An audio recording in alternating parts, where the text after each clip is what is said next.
America நேத்தி ஈரானோட straight of ஹார்மோஸ்ல அதை cross பண்ண ட்ரை பண்ண ஈரானியன் ஷிப்ஸ் வந்து அவங்களோட யூஎஸ் நேவி பிளாக்கெட் யூஸ் பண்ணி அட்டாக் பண்ணிருக்காங்க. அதாவது ஈரான் வந்து ஸ்ட்ரெய்ட் ஆஃப் ஹார்மோஸை கம்ப்ளீட்டா க்ளோஸ் பண்ணிட்டாங்க. அது வழியா எந்த ஒரு ஷிப்புமே பாஸ் ஆகக்கூடாது. பாஸ் ஆனது அப்படின்னா நாங்க அட்டாக் பண்ணுவோம் அப்படின்னு சொன்னாங்க. அதே போல 2 இந்தியன் ஷிப்ஸ், நம்மளோட ஷிப்ஸ் வந்து ஸ்ட்ரெய்ட் ஆஃப் ஹார்மோஸ் வந்து நேற்று கிராஸ் பண்ணும்போது அட்டாக்கும் பண்ணாங்க. அதுக்கு இந்தியா வந்து பயங்கரமா அவங்களோட கண்டனத்தையுமே தெரிவிச்சாங்க. இந்த மாதிரி பிரச்சனைகள் நடந்துட்டு இருக்கும்போது ஈரான் என்ன பண்ணிருக்காங்க அப்படின்னா அவங்களோட ஷிப் ஒன்னத்தை வந்து ஸ்ட்ரெய்ட் ஆஃப் ஹார்மோஸ் வந்து கிராஸ் பண்ண ட்ரை பண்ணியிருக்காங்க. இதை வந்து யுஎஸ் நேவி அவங்க வந்து ஐடென்டிஃபை பண்ணிட்டு என்ன பண்ணிருக்காங்கன்னா நீங்க இதை கிராஸ் பண்ணக்கூடாது, பேக் போங்க அப்படின்னு சொல்லியிருக்காங்க. பட் ஈரான் ஷிப் வந்து அதை வந்து சுத்தமா கண்டுக்கவே இல்லை. உடனே இவங்க என்ன பண்ணிட்டாங்க அப்படின்னா ஃபயர் பண்ண ஸ்டார்ட் பண்ணிட்டாங்க ஈரானோட ஷிப்போட என்ஜினை பார்த்து. அதுக்கு முன்னாடி உங்களுக்கு என்னோட சேனல் இன்ஃபர்மேட்டிவா இருக்குன்னு நினைச்சீங்கன்னா சப்ஸ்கிரைப் பண்ணிக்கோங்க, லைக் பண்ணிக்கோங்க, கமெண்ட் பண்ணிக்கோங்க. Okay, back to the video. US navy வந்து கண்டினியூஸா ஃபயர் பண்ணது மட்டும் இல்லாம அதுல கிட்டத்தட்ட 31 க்ரூ மெம்பர்ஸ் இருந்திருக்காங்க ஷிப்குள்ள. அவங்க எல்லாரையுமே வெளியில அனுப்பிட்டு இந்த வெசல் அப்படிங்கறதுமே அவங்க வந்து சீஸ் பண்ணி யுஎஸோட கண்ட்ரோல்ல தான் இப்ப அந்த வெசலுமே இருக்கு. இதுக்கு ஈரான் வந்து பயங்கரமா கண்டனம் தெரிவிச்சிருக்காங்க. என்ன சொல்லியிருக்காங்கன்னா எங்களை வந்து அடிமையாக்கி கட்டுப்படுத்தி நீங்க வந்து அடிப்பணி வைக்கணும் அப்படின்னு நினைச்சீங்கன்னா சுத்தமா முடியாது. ஏன்னா இவ்வளோத்தையும் பண்ணிட்டு ட்ரம்ப் அவரோட பேஜ்ல வந்து ஒரு ட்வீட் போடுறாரு. லைக் என்னன்னா I am no more nice guy அப்படின்னு சொல்லிட்டு, அதாவது நான் இனிமேலும் நல்லவனா இருக்க மாட்டேன் அப்படின்னா என்ன அர்த்தம்னு புரியல. இவ்வளவு நாள் அவர் செஞ்ச விஷயங்கள் எல்லாமே ரொம்ப நல்ல விஷயங்களா அப்படின்னு கேட்டோமா அப்படின்னா ஈவன் அமெரிக்கர்களே அவர் செஞ்ச விஷயங்களுக்கு வந்து பயங்கரமா எதிர்ப்பு தெரிவிக்கிறாங்க. ஏன்னா இவங்களோட ஒரு மோட்டிவேஷன் அப்படிங்கிறது கிட்டத்தட்ட பல உயிர்களை வந்து சேதம் பல உயிர்களை பலி வாங்கியிருக்கு. இன்னும் சொல்ல போன வேலையை பாதிச்சிருக்கு, வேர்ல்ட் எக்கனாமியை பாதிச்சிருக்கு. உலக நாடுகளே இந்த போர் அப்படிங்கறத எதிர்த்து தான் நிக்கிறாங்க. என்னைக்கு இது ஒரு நல்ல முடிவுக்கு வரும் அப்படிங்கிற மாதிரிதான் பாத்துட்டு இருக்காங்க. இப்போ இந்தியாவில நடந்த அந்த 2 ஷிப் அட்டாக் நடந்துச்சு இல்லையா நேத்து, ஈரான் கார்ட்ஸ் வந்து இந்தியா ஷிப் மேல வந்து ஷூட்டிங் பண்ணப்போ அப்ப வந்து இந்தியாவோட ஷிப் வந்து ரிட்டர்ன் பேக் போயிட்டாங்க. அதுக்கு வந்து நம்மளோட இந்தியன் கவர்மெண்ட் சும்மா இல்ல, ஈரான்ல உள்ள அம்பாசிடர் ரெப்ரசன்டேட்டிவ் டு இந்தியா அவங்களுக்கு வந்து சம்மன் அனுப்பியிருக்காங்க.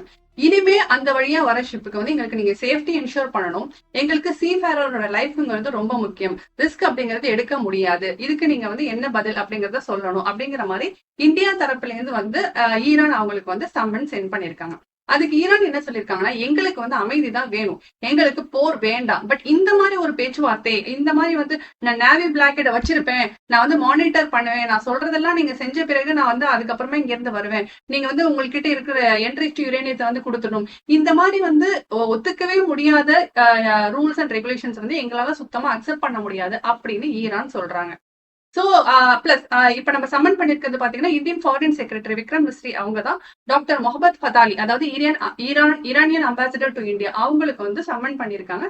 எங்களுக்கு வந்து இதுக்கு வந்து என்ஷூர் சேஃப்டிக்கு கொடுங்க, ஏன் இந்த மாதிரி நடந்துச்சு, பிகாஸ் நாங்க ஆர்டர் வாங்கிட்டு நீங்க ஓகேன்னு சொன்னதுக்கு அப்புறம் தான் எங்களோட ஷிப் அப்படிங்கிறது அங்க கிராஸ் ஆகி போகுது, பட் ஸ்டில் நீங்க இந்த மாதிரி ஃபயரிங் நடக்குது அப்படின்னா அதை வந்து அக்செப்ட் பண்ணிக்க முடியாது அப்படிங்கிற மாதிரி இந்தியா தரப்புல இருந்து சொல்லியிருக்காங்க. இதுக்கு ஈரானுமே என்ன சொல்லியிருக்காங்கன்னா எங்களுக்குமே, அதாவது ஈரானியனோட சுப்ரீம் லீடரோட ரெப்ரசன்டேட்டிவ் டாக்டர் அப்துல் என்ன சொல்லியிருக்காங்க அப்படின்னா எனக்கும் இந்த விஷயத்த பத்தி தெரியாது, எங்களுக்கும் இந்த மாதிரி நடக்கணும், இந்தியா எப்போதுமே எங்களுக்கு வந்து நட்பு நாடுதான், எங்களுக்கும் இந்தியாவுக்கும் வந்து எப்போதுமே வந்து ஒரு நல்ல உறவு அப்படிங்கிறது இருக்கு அப்படிங்கறத அவர் வந்து ஸ்ட்ரெஸ் பண்ணி சொல்லியிருக்காரு. இதுக்கு நடுவுல பாத்தீங்கன்னா நம்மளோட இந்தியன் ஷிப்ஸ் 2 ஷிப்ஸ் வந்து நேற்று ஈரானியன் கார்ட்ஸ் எல்லாம் அட்டாக் ஆனிச்சு இல்லையா, அதுக்கு முன்னாடியே வந்து ஒரு ஷிப் வந்து ஸ்ட்ரெய்ட் ஆஃப் ஹார்மோஸ் வந்து கிராஸ் பண்ணி வந்துடுச்சு. அதாவது ஷிப்போட நேம் வந்து தேஷ் கரீமா. அது வந்து ஆல்மோஸ்ட் ஏப்ரல் 22 வந்து மும்பையை ரீச் ஆயிடும், அது ஒரு நல்ல விஷயம் அப்படிங்கிற மாதிரி இன்ஃபர்மேஷனுமே வந்து சொல்லியிருக்காங்க. பிளஸ் இப்ப கரண்டா இருக்கிற ஸ்டேட்டஸ் படி பாத்தீங்கன்னா ஈரானும் யுஎஸும், அதாவது யுஎஸ் வந்து ரெடியா தான் இருக்காங்க, இது மாதிரி பாகிஸ்தான் இஸ்லாமாபாத்ல வந்து okay second round of discussion அப்படிங்கறத வைப்போம் அப்படிங்கிற மாதிரி அமெரிக்கா ரெடியா தான் இருக்காங்க. பட் ஈரான் வந்து என்ன சொல்லிட்டாங்கன்னா நாங்க இந்த மாதிரியான பேச்சுவார்த்தைக்கெல்லாம் வரமாட்டோம், இது வந்து சுத்தமா வந்து அக்செப்ட் பண்ணிக்கவே முடியாது, அதாவது வந்து முதல்ல யுஎஸ் நேவி வந்து அவங்களோட பிளாக்கேட் எடுக்கட்டும், அவங்க யார் எங்க நாட்டுல வந்து கண்ட்ரோல் பண்றதுக்கு, அவங்களோட கேள்வி வந்து ஆனா கரெக்டா தான் இருக்கு. சோ இத நீங்க வந்து பண்ணீங்க அப்படின்னா நாங்க அடுத்த ரவுண்ட் ஆஃப் அமைதி பேச்சுவார்த்தைக்குங்கிறது வருவோம், இல்ல அப்படின்னா நம்ம போர்லயே சந்திக்கலாம், போருக்கே நாங்க தயாரா இருக்கோம்.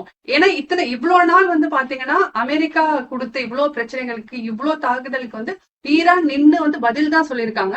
அவங்க என்னைக்குமே அவங்க வந்து அவங்களோட ஸ்டாண்ட்ல இருந்து பேக் வாங்கவே இல்லை. அதனால அவங்க என்ன சொல்றாங்கன்னா, நாங்க வந்து அமைதிக்கு ரெடி. ஆனா எங்களை கட்டுப்படுத்தி சாதிக்கணும்னு நினைக்காதீங்க. உலகத்துல உள்ள எல்லாருமே வந்து பாத்தீங்கன்னா கிட்டத்தட்ட UK, European Nations, China, Russia எல்லாருமே என்ன சொல்றாங்கன்னா, சீக்கிரமா இந்த போர் ஒரு முடிவுக்கு கொண்டு வாங்க அப்படிங்கிற மாதிரி தான் சொல்றாங்க. ஆனா இது போற ரூட்ட பார்த்தா 2 பேருமே வந்து ஒருத்தவங்களுக்கு விட்டு கொடுக்காம இந்த சீஸ்ஃபயரையுமே தாண்டி கூட இன்னைக்கு அமெரிக்கா வந்து ஈரானியன் ஷிப்பை வந்து தாக்கியிருக்கு. ஏன்னா இந்த சீஸ்ஃபயருங்கிறது April 22nd 2026 தான் முடியுது. அதுக்கப்புறம் தான் ஆக்சுவலா வந்து இவங்க வாருங்கிறத ஸ்டார்ட் பண்ணணும். பட் அதுக்கு முன்னாடியே அமெரிக்கா வந்து ஈரானியன் ஷிப்பை தாக்கியிருக்கு.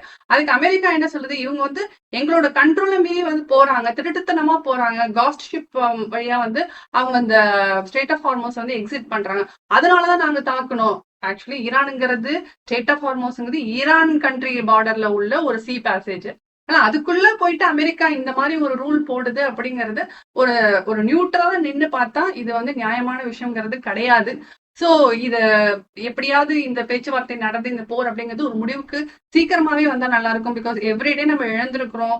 வார் அப்படிங்கிறது வந்து ஒரு ஒரு ஃபியூ ஹவர்ஸ் முடியுது, அதுக்கப்புறம் திரும்பவும் ஆரம்பிச்சிருது. இதனால வேர்ல்டு எக்கனாமிங்கிறது நிஜமாவே பயங்கரமா பாதிக்கப்பட்டிருக்கு. சீக்கிரமாவே இது ஒரு எண்டுக்கு வருது அப்படின்னு நம்ம நம்புவோம். தேங்க்ஸ் ஃபார் வாட்சிங்.